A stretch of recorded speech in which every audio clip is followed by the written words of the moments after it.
अस्सलाम वालेकुम student, welcome to my channel discover education. आज हम मैथ 302 का लेक्चर नंबर 20 को डिस्कस करेंगे। लेक्चर की तरफ जाने से पहले आपसे रिक्वेस्ट है कि चैनल को सब्सक्राइब करें और बेल आइकन पर प्रेस करें ताकि हर आने वाली वीडियो आप तक पहुंच सके। स्टूडेंट्स, इस लेक्चर में बेसिकली जो चीज़ें हैं वो पिछले लेक्चर से ही रिलेटेड हैं।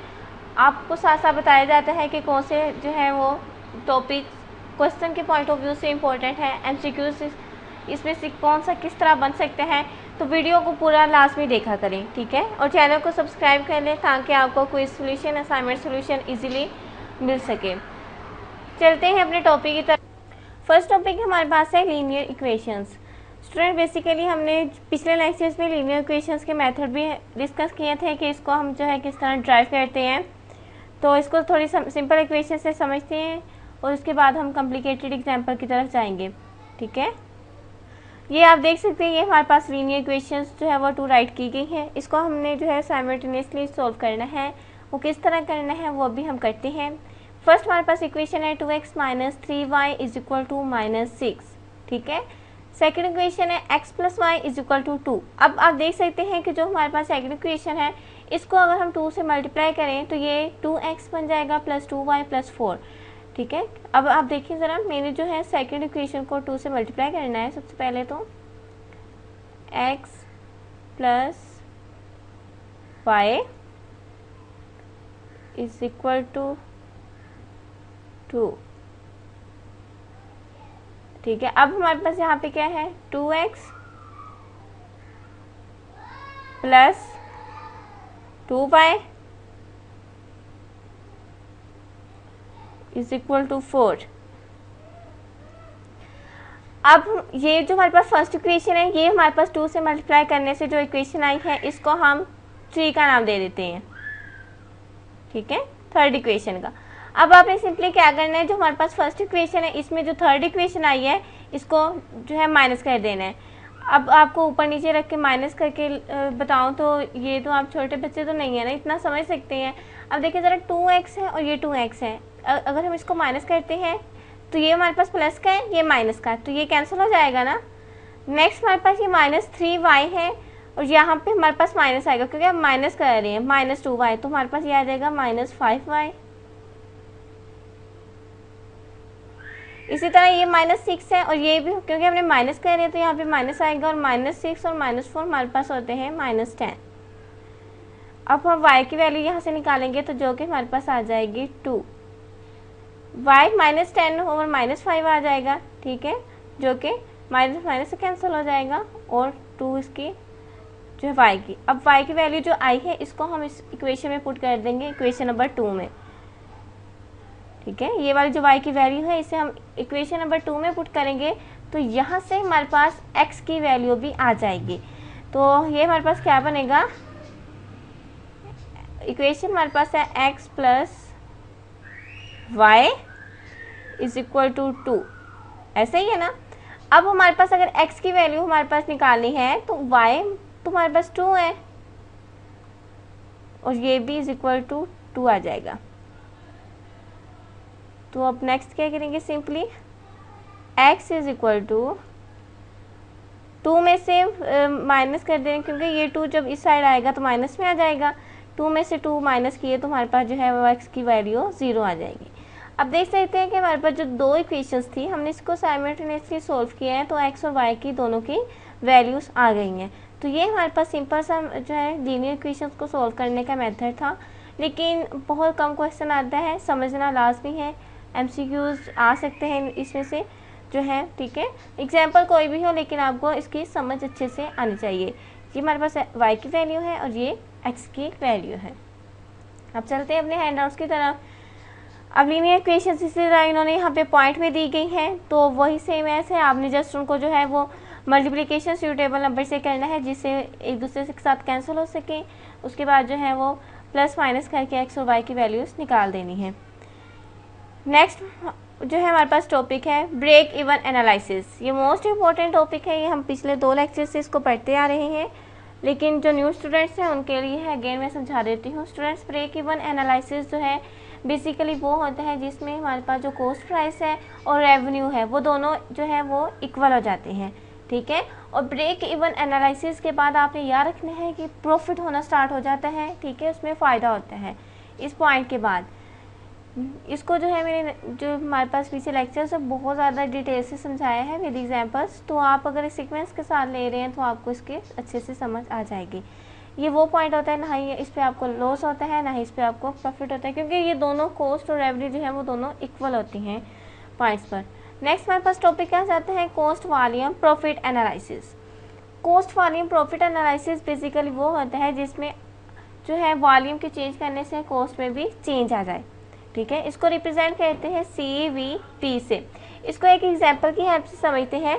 जैसे हमारे पास एक वॉल्यूम है, हम अगर कंसीडर कर लेते हैं हमारे पास पेट्रोल है, जिस तरह आजकल हमारे पास पेट्रोल की प्रोडक्शन बहुत ज़्यादा कम है इसलिए काफ़ी महंगा हो रहा है, ऐसे ही है ना, तो उसका वॉल्यूम जो है वो कम है तो उसकी ज़ाहिर कॉस्ट पर भी असर पड़ेगा। लेकिन अगर पेट्रोल की प्रोडक्शन बहुत ज़्यादा हो तो इसकी हमारे पास कॉस्ट जो है वो उस पर भी इफ़ेक्ट पड़ता है। तो ये जो है इन्होंने ये हमें बताने की कोशिश की है। तो आई होप इसकी आपको समझ आ गई होगी कि वॉल्यूम के चेंज होने से उनके कॉस्ट में, उनके प्रॉफिट में चेंज होता है।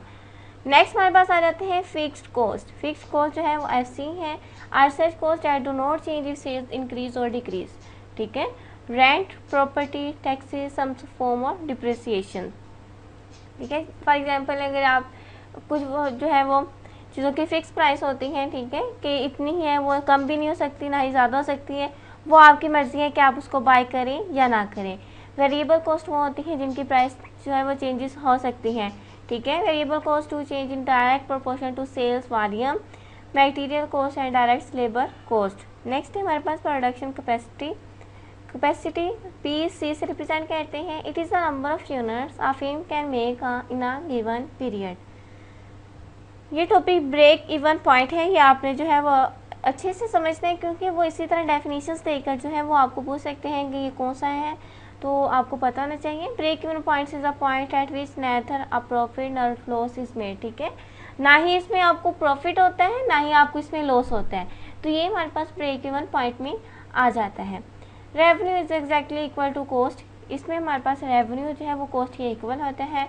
Break even point can be expressed as, इसको थोड़ा सा जो है हम एग्जाम्पल की हेल्प से समझते हैं ताकि आपको जो है इससे रिलेटेड नेक्स्ट आएगा तो उसकी समझ आएगी।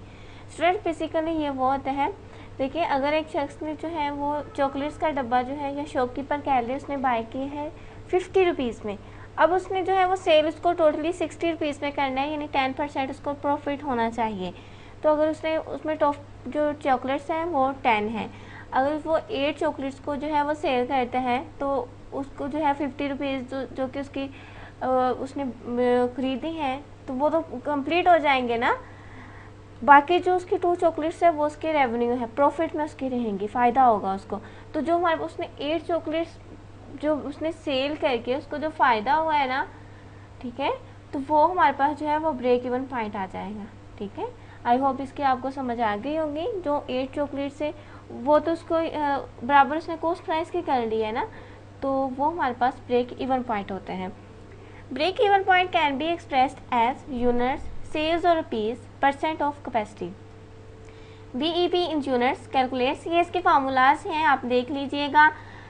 Fixed cost over contributions margin per unit, ठीक है। इसी तरह हमारे पास ये भी जो है इसका नेट सेल्स इसके साथ मल्टीप्लाई होगा क्योंकि इसमें ब्रेक इवन पॉइंट साथ में।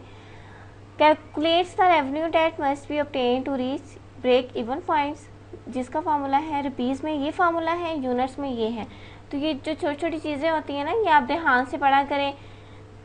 सेम चीज़ें वो दे देते हैं तो आपको जो है वो कंफ्यूज हो जाते हैं कि इसमें पता नहीं क्या हो गया। ये देखिए ज़रा आप, यहाँ पे उसने कहा है कि break even points in units, fix cost over contribution margin per unit है।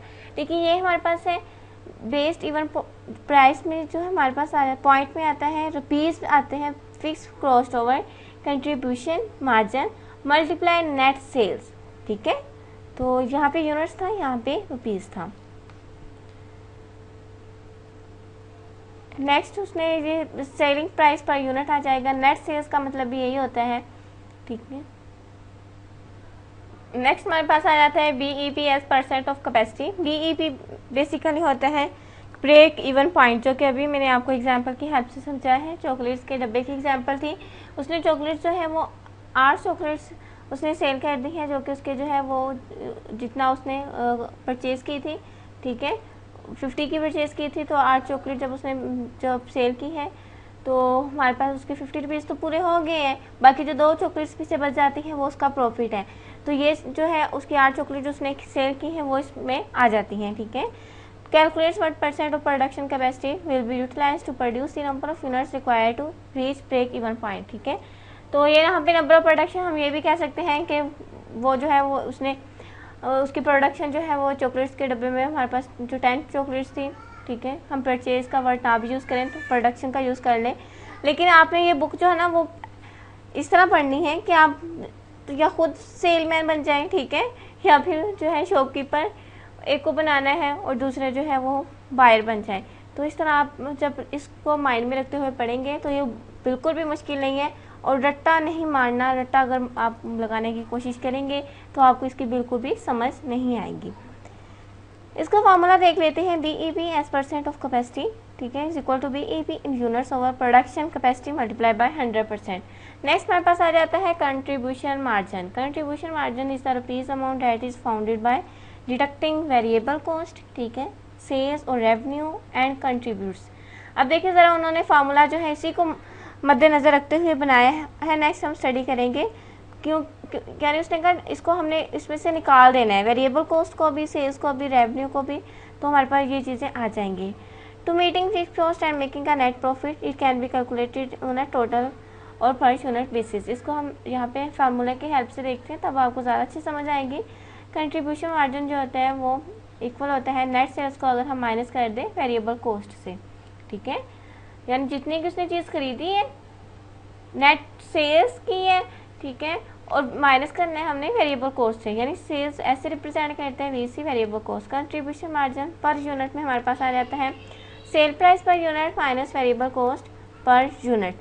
कंट्रीब्यूशन रेट जो है वो CR को रिप्रेजेंट करता है, यानी contribution margin over net sales multiply करना है 100% से। कंट्रीब्यूशन मार्जिन होते हैं CM और नेट सेल्स होती हैं S से, रिप्रेजेंट करते हैं, मल्टीप्लाई हमने 100% से करना है, तो हमारे पास कंट्रीब्यूशन रेट आ जाएगा। तो ये स्टूडेंट्स आप छोटे छोटे जो फार्मूलाज हैं ये अच्छे से देखा करें, इसी से रिलेटेड जो है वो एग्जांपल्स आ जाती हैं, तो आप जो है कंफ्यूज हो जाते हैं, पता नहीं ये कहाँ से आ गई है। एग्जांपल्स वो अपनी तरफ से दे सकते हैं, लेकिन आपको फार्मूला याद होना चाहिए। नेक्स्ट है कंट्रीब्यूशन मार्जिन स्टेटमेंट्स हैं, उसने बताया है, देखिए ज़रा, प्राइस को अगर हम यूनिट सॉर्ट से मल्टीप्लाई करते हैं तो हमारे पास ये नेट सेल्स आ जाती है, ठीक है। अब वेरिएबल कॉस्ट आता है, वेरिएबल कॉस्ट को अगर हम इससे लेस करें तो हमारे पास कंट्रीब्यूशन मार्जिन आ जाएगा, ठीक है। फिर फिक्स कॉस्ट को इसका लेस कर दे तो नेट इनकम आ जाएगी। तो ये इस तरह उन्होंने कैलकुलेट किए हुए हैं। तो ये फार्मूलाज आप देख लीजिएगा, इसमें ज़्यादा टाइम वेस्ट नहीं करना, क्योंकि मैंने आपको बता दिया है कि हमारे पास कंट्रीब्यूशन मार्जिन, फिक्स कॉस्ट, ये सारी चीज़ें हमने अभी डिस्कस की हैं क्या क्या होती हैं। तो अब फार्मूला याद करना आपका काम है।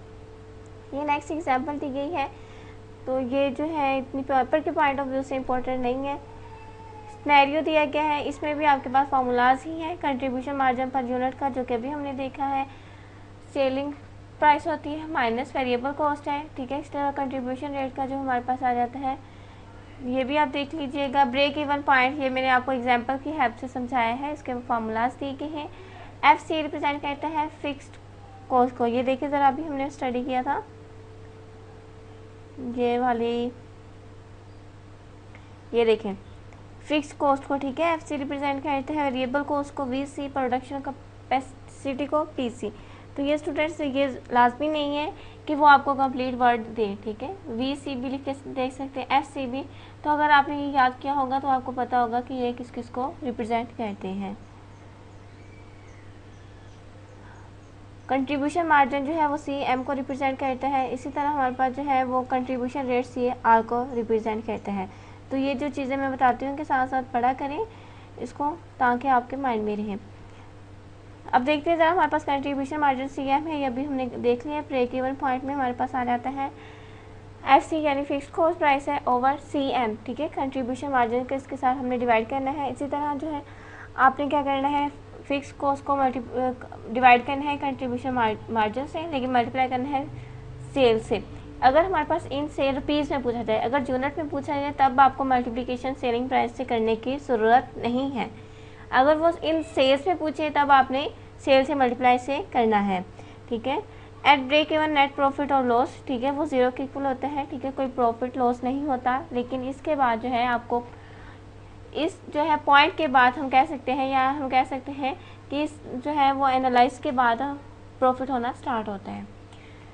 तो नेक्स्ट हमारे पास एग्जांपल दी गई है, selling price per unit 50 rupees है। इसी तरह फिक्स कॉस्ट प्राइस पर पीरियड हमारे पास है 8640, ठीक है, 8640। वेरिएबल कॉस्ट हमारे पास है 30 पर यूनिट और प्रोडक्शन कैपेसिटी 900 यूनिट्स है, ठीक है। तो ये वाला जो हमारे पास है प्रॉब्लम, इसको हम नेक्स्ट लेक्चर में डिस्कस करेंगे। उम्मीद है आज का लेक्चर यहाँ तक आपको समझ आया होगा। वीडियो को लाइक जरूर करें, चैनल को सब्सक्राइब करें। मिलते हैं नेक्स्ट लेक्चर नंबर 21 में, तब तक मुझे दीजिए इजाज़त। अल्लाह हाफिज़।